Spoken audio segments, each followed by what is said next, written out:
A dúpẹ́ lọ́wọ́ Ọlọ́run fún ètò ìní. Ifioroweoro tí ẹ ti ń retí, tẹ́ ti ń dúró dè láti ọjọ́ tó ti pẹ́. Ń pé ń bo ni bàbá yìí wà ń gbé ó máa dákẹ́ gbọ́ láti ọ̀dọ̀ bàbá. Adẹ̀dúpẹ́ lọ́wọ́ Ọlọ́run pé a ti wà pẹ̀lú bàbá. Kíni yìí ń tẹ̀léra wọn ni. Lórí nígbà tí bí adẹ̀ máa ń fẹ́ ṣe kó lè yé gbogbo wa yékéyéké. Ìfọ̀rọ̀wérọ̀ bàbá wa Délé Òdúlé ta ṣe. Bàbá ti mú ẹnubọ oríṣiríṣi ọ̀rọ̀ pàápàá ń pa ti ANTP mọ́ tampan. Tó dẹ̀ gbé nǹkan tí gbogbo wa mọ bó ṣe jẹ́ gangan ni. Àmọ́ gbà tá wá ṣe ìfọ̀rọ̀wérọ̀ pẹ̀lú bàbá wa Táyé Arógunmátìdí. Bàbá tí wọ́n á gbé wa lọ bòmí tó dà ń ké bóyá pé ọ̀rọ̀ yẹn tí wọ́n á fẹ́ dàrú mọ́ àlọ́ ìjà ògbà kò sí bá ti fẹ́ ṣe. Ẹni tí bàbá Délé Òdúlé ń sọ yìí ẹni bàbá Táyé Arógunmátìdí ń sọ yìí náà ṣé bá wà láyé wà lẹ́ṣà lọ́wọ́ ayé kò sí wàhálà àdélé ṣàlọ́ bàbá ẹni bẹ́ẹ̀ dùn pé wọ́n ti wà pẹ̀lú bàbá báyìí bàbá àgbàlagbà one man battalion bàbá tí mo fi tọ̀tọ̀ dárúkọ wọn bàbá wa Victor Ashaolu bàbá o mo kí yín sà. Ẹ ṣeun èmi náà kí yín. Ṣàlàáfíà ni sà. Adúpẹ́ fọ́lọ́run mo dẹ̀ kí gbogbo àwọn aráalé tójú wọn wò wá ojú wọn ò ní fọ́. Àmín. Etí tán fi ń gbọ́ wa etí náà ò ní di. Àmín. Àmín. Àwọn là ó máa bá àwa ni wọ́n ò mọ̀ rí. Àmín. Bàbá torí ẹ̀yin bàbá wa báyìí tàbá wa bá yín ẹ jẹ́ ká jàǹfààní ìmọ̀tẹ́ni lásìkò tẹ̀ ń sọ yẹn ẹ jẹ́ ká sọ̀rọ̀ nípa wọn bàbá ní ìdí iṣẹ́ tíátà yìí torí a gbọ́dọ̀ bọ̀wọ̀ fún wọn. Ẹ dárúkọ bàbá wa Ògúndé díẹ̀ báyìí bá mi sọ ṣókí ń pa wọn àtàwọn bàbá wa tó jẹ́ pé wọ́n lọ ṣiṣẹ́ ń gbà yẹn. Àwọn bàbá wa Ògúndé bàbá wa Oyin Adéjọbí bàbá Ògúngbè ọ̀nkúrè Èyíwùmí bàbá Kọ́lá Ògúnmọ́lá gbogbo wọn la bá ṣùgbọ́n kọ́lọ̀ ó dẹlẹ̀ fún àwọn ẹni rere wa. Bàbá Ògúndé bí gbogbo wa ṣe mọ̀ sí àwọn kan máa ń sọ pé bàbá Ògúndé ló dá ẹgbẹ́ òṣèré ANTP sílẹ̀ irọ́ o kì í ṣe bàbá Ògúndé ló dá ANTP sílẹ̀. A ti gbọ́ yẹn dáadáa. Ẹ̀sìn àti gbọ́ rí dáadáa. tí wàá má jẹ́ kí n tún lọ lórí ẹ̀ mọ́. No a ti gbọ́ pọ̀ wọn lọ dálẹ̀ ẹ bá mi yọ̀nà náà. Aláwọn kọ́ ló dálẹ̀. Sọ ẹ bá mi sọ. Àwọn kọ́ ló dálẹ̀ University of Ibadan ni Professor Dàpọ̀ Professor Adélùgbà Adédèjì Professor Adédèjì AA Adédèjì ọmọ òkè Mẹ́sì ni àwọn ni head of department ní 1974. Àwọn ló invite àwọn òṣèré Yorùbá àwọn late ẹ̀gbọ́n Aisho Pẹpẹ bàbá Ògúndípẹ̀ bàbá Ògúngbè bàbá Jimaliu lérè pa àwọn host of them wọ́n ṣe workshop fún wọn. Ìgbà yẹn ni èmi ò sí bẹ́ẹ̀ o torí ibi tí mi ò bá sí mi ò ní sọ pé mo wà ń bẹ̀bẹ̀ tì àwa ń gbọ́ gbà yẹn 1974 mo ń sọ yìí mo ṣì wà lÉkòó 1975 mo dé Ìbàdàn ṣùgbọ́n à ń gbọ́ pé wọ́n lọ sí workshop so at that workshop ni mo gbọ́ pé Professor Adédèjì sọ fún wọn pé ẹ kóra yín jọ bí òṣùṣù ọwọ́ ìgbàwò wọ́n dẹ̀ àgbé ìbẹ̀yẹn gánà ti dá ANTP sílẹ̀ bọ̀dá túbọ̀ sún ọdún sí ní first secretary kì í ṣe. Báwo ló ṣe wá dé bọ́ àwọn èèyàn ń sọ kí bàbá Ògúndé sí lórí pọ̀ wọn ló jẹ́ bí. nígbà tí bàbá Ògúndé ó ní charisma bàbá Ògúndé kò sí ní workshop yẹn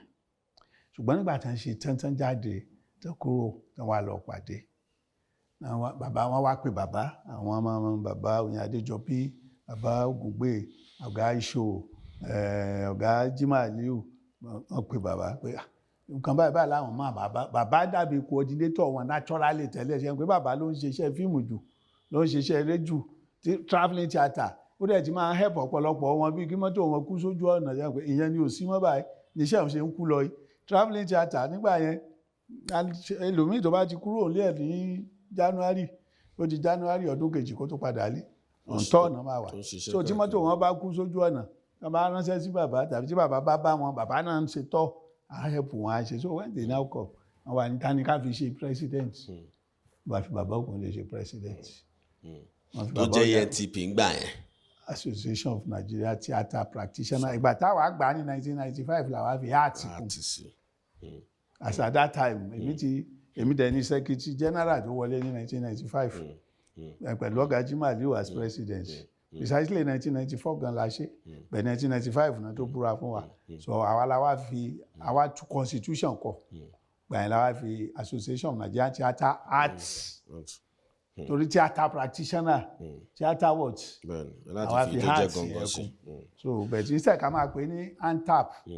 torí pé NANTAP ti wà a fẹ́ kó jọra wọn àwa fi better known as ANTP. Nígbà tẹ́yìn wá di pé ẹ bẹ̀rẹ̀ tó di gbogbo state ti wá níbi chapter mọ́ra wọn pé báwo ni ANTP náà nígbà tí bàbá Ògúndé kú báwo nígbà yẹn ṣe wá ṣẹlẹ̀ ó dà pé tí wọ́n yan olórí mi ìgbà yẹn ìgbà tí bàbá Ògúndé kú. Ìgbà tí bàbá Ògúndé kú mo ti torí pé mo ti sọ pé bàbá àwa ọmọ tá a bí ló máa ṣe òkú yín lágbára Ọlọ́run so mo make sure pé mo bá wọn gbé pósí Ògúndé lọ́jọ́ yẹn lọ́sọ̀ọ̀sà so nígbà tí bàbá Ògúndé kú ó wá kú ká yan ẹlòmíì gbà lọ wá wọ́n fà lọ ẹ̀yìn wọ́n yan ọ̀gá Adélọ́fù ọ̀gá Adélọ́fù ni wọ́n yàn lẹ́yìn Ògúndé so Adélọ́fù ló wà ń bẹ̀rẹ̀ títí tó lọ bẹ́yẹn gbà yẹn náà ni oríṣiríṣi àbùràkàdàbùrà ti ń wọlé táwọn mi ò fẹ́ máa dárúkọ torí mi ò fẹ́ bà èèyàn kankan lórúkọ jẹ́ then public matter lélẹ̀ ṣùgbọ́n ẹni tó ṣe dáadáa mọ̀ra ẹni tó dẹ̀ ṣe burúkú mọ̀ra àwọn tí wọ́n sọ ẹgbẹ́ náà dà bó ṣe dà lónìí wọn mọ̀ra wọn torí ìfẹ́ inú ara wọn. tó dà tẹ̀sí máa sọ̀rọ̀ ń pa ti ANTP mọ́ tampan mo kàn fẹ́ ká mú ní tán ara lé tó ń bá a lọ kólé nígbà tí bàbá Adélọ́fù ó ṣe díẹ̀ ó ṣe bí nǹkan wá tún dàrú èmi Adélọ́fù fẹ́ràn mi gan o èmi ti bẹ̀rẹ̀ sí ní bá wọn fà pé gbogbo tó jíjà èmi pẹ̀lú wọn because I work in the university and I'm a NASU chairman NASU president in the whole of the university so mo mọ̀ pé ká máa jà fún ẹ̀tọ́ èmi dẹ̀ tún wá kà nínú ìwé mímọ́ pé oògùn alágbàro ò gbọ́dọ̀ gbẹ mo wá rí pé àwọn tó ń pèrè àwọn lágbàgbà ń ṣe náà ń cheat àwọn ọmọ kékeré cheat in the sense wípé wọn à ní fún wọn lówó iṣẹ́ wọn á dẹ̀ kó wọn lọ sóko. àwọn yẹn náà dẹ̀ béèrè owó. wọ́n béèrè owó wọn sọ fún wọn pé wọ́n ń kọ́ṣẹ́ ni ifun ẹni tó tiẹ̀ ti dọmọ ọ̀gá ìkọ́ṣẹ́ owó tó máa fún wọn gan lè mọ́ kájú owó ọkọ̀ èmi òun lẹ̀ kí ṣe eré mi nínú ọ̀pọ̀lọpọ̀ fíìmù bó mo ṣe máa lọ mọ́ ṣiṣẹ́ tẹ̀ ń powó lé lórí tẹ́ẹ̀dì ní nǹkan tẹ́ ẹ fún mi tèmi náà máa gún délé èmi wá bẹ̀rẹ̀ sí organize pé ẹ wá ẹ jẹ́ ká ní minimum wage tá a bá tiẹ̀ ní maximum káwọn oní maximum tá ń pè ní tó ti dàgbà ká máa negotiate tí n bá pè wọ́n ṣiṣẹ́ Ashaolu 1000 ni mo fẹ́ gbà o rárá ẹ̀gbọ́n ọ̀rẹ́ ẹ má bínú 750 ni máa fún ọ then minimum okay 300 ni. kò gbọ́dọ̀ lọ́lẹ̀ jù bẹ́ẹ̀ lọ. ní ayé ìgbà yẹn ni mò ń sọ yẹn o ibi tán ti bẹ̀rẹ̀ sí gbógun tì mí nìyẹn. tó jọ àwọn àgbàgbà yẹn gbógun tì ń gbẹ ṣe máa ní kán máa gbowó. so nígbà tí Adélọ́fù kúrò ọ̀gá lérè gbà. fọgà lédè pàìmọ́ àwọn náà ṣe. òun act òun ni vice chairman Adélọ́fù but unfortunately Adélọ́fù ó kú ọ̀gá lérè bẹ̀rẹ̀ sí ní act ọ̀gá lérè tó wọ́n act ẹnu ẹ̀ ò káwọn ọmọ Báyọ̀ kò káwọn Jídé àwọn yẹn kàn ṣe tó wù wọ́n ni so eventually wọ́n bá ní wọ́n fẹ́ dìbò mi wọ́n wá fẹ́ dìbò mi ilé mi ni mo jókòó sí ní University of Ibadan náà yànyàn wá bá mi pé ìbò tán fẹ́ dì yóò wọ́n fẹ́ kí n wá bá wọn ṣàkọ̀wé àgbà as at that time I was a deputy president of NASU non-academic staff union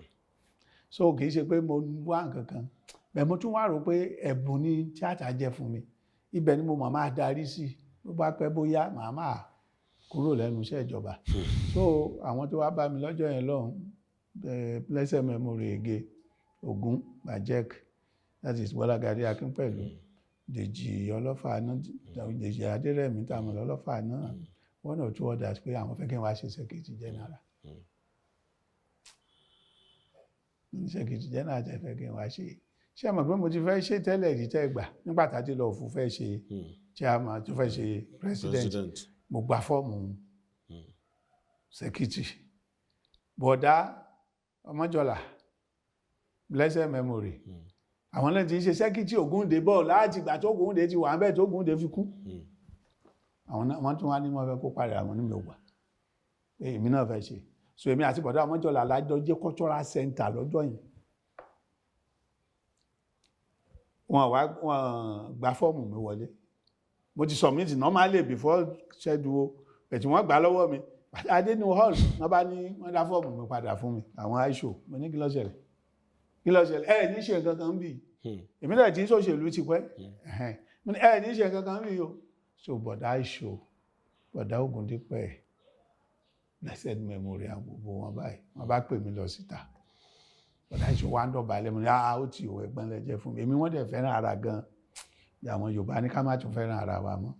wọ́n fẹ́ràn mi gan àlejò máa rìn kiri Ọ̀yọ́ state ní 24 hours Victor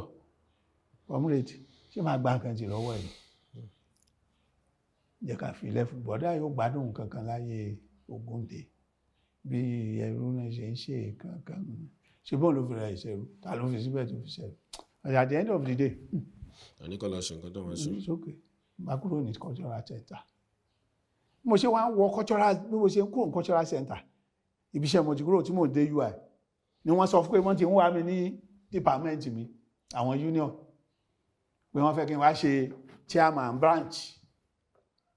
University of Ibadan nígbà yẹn ibi tí mo ti bẹ̀rẹ̀ nìyẹn so ilé ayé ìtìlẹ̀kùn kan bá tì Ọlọ́run ó ń ṣí window bí kan tó mọ̀